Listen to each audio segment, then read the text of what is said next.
I got a quick message to the Bitcoin people out there. If you made a lot of money, quote unquote, or you think you made a lot of money, because you don't make money until you sell, remember that. Remember that golden rule. You don't recognize any gains or losses until you sell. That's with anything, right? So if you think you got all this money, it's almost like you had all this money wrapped up in real estate back in late 2006. I got gazillions of dollars. And then it goes whammo, right? But you never know when it's going to go whammo, because bubbles take a life of their own. But I want you to actually think about this, and this is where I'm actually for the middle class in a way, giving you straight common sense advice. You know, you should take some off the table for sure. But I also want you to think about this. If you can mine Bitcoins, and it takes a lot of computing power and lots of the more computers. I don't know the methodology behind that, but I never got into that. But figure this, you know, these little people, and I'll call them little people because they're using little computers to mine these Bitcoins, like when it's first started. What do you think the government has? What do you think large corporations have for computing power? Don't they have the best, most powerful, cray supercomputers out there? So maybe when this bubble has taken off like this, who's actually behind it? Who knows? Who knows, right?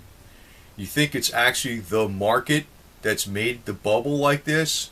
I'll call it a bubble because anything that goes up that fast is getting dangerous. You know, if you have any kind of common sense in your brain, when something goes up that fast and there's no real demand for it, like, you know, even if there is real demand, you always have the problem with demand destruction coming on later. But anything goes up that fast, it starts getting dangerous, even though it can go up higher. But figure this out. Really, who really has all the power of computing out there? It's in the largest corporations, it's in the U.S. military, it's in the U.S. government, it's in the U.S. financial system. So when Bitcoins is now over 300 or whatever the hell it is today, I don't know what it is today. I know yesterday it went over 300. You might want to ask yourself, what is really going on? So while you're sitting fat, dumb, and happy with Bitcoins at over 300, you know, maybe they'll go to 1,000. But then again, maybe they won't. Because I can't remember the stock that's off the top of my head, but there was this stock out there involved in, I think it was Medibox. Now, if I recall correctly, it was in late 2012. The stock actually, it was doing an average trading price of under $4. And actually, there was times maybe it was even under $1. So you can theoretically buy the stock for $1 sometimes. It actually went to over $200 a share in less than 2 weeks. It went from like $4 to over $200 a share. Then it settled down to like $100 a share to $40 a share. I don't know if you know what it is now. It's probably down a lot.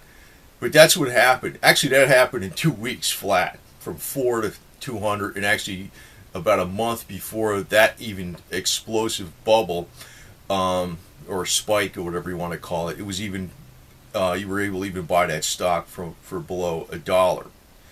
But in the case of Bitcoins, you got to remember, you know, if it takes computing power to mine them, who has the most computing power? Is it individuals, or is it the financial sector itself, the government, the Federal Reserve, whatever, right?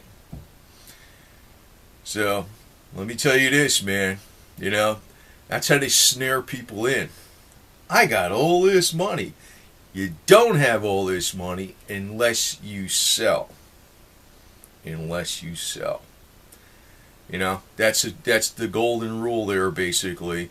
It may be selling too quick. I don't know. I don't know that for a fact. I mean, if anybody knew the markets even 10 times a year guaranteed which way they would move, they would be a multi-billionaire in no time flat. Nobody knows this kind of stuff. You know, it's like you got to go by a lot of common sense hunches, and you do well overall. But just regard this message as a warning to you people out there in Bitcoin land, because I don't know what to tell you, man. I mean, it could go to 1,000, but then again, I don't know. Because like I said, people who mine these things, they do them with computers. They're thinking individuals are doing it. But look at the most powerful computers in the world. Are they owned by individuals? No. No. So maybe this bubble, or whatever you call it, this exponential growth in the price of Bitcoins is being brought about by what? Something else? It might be a good question, right?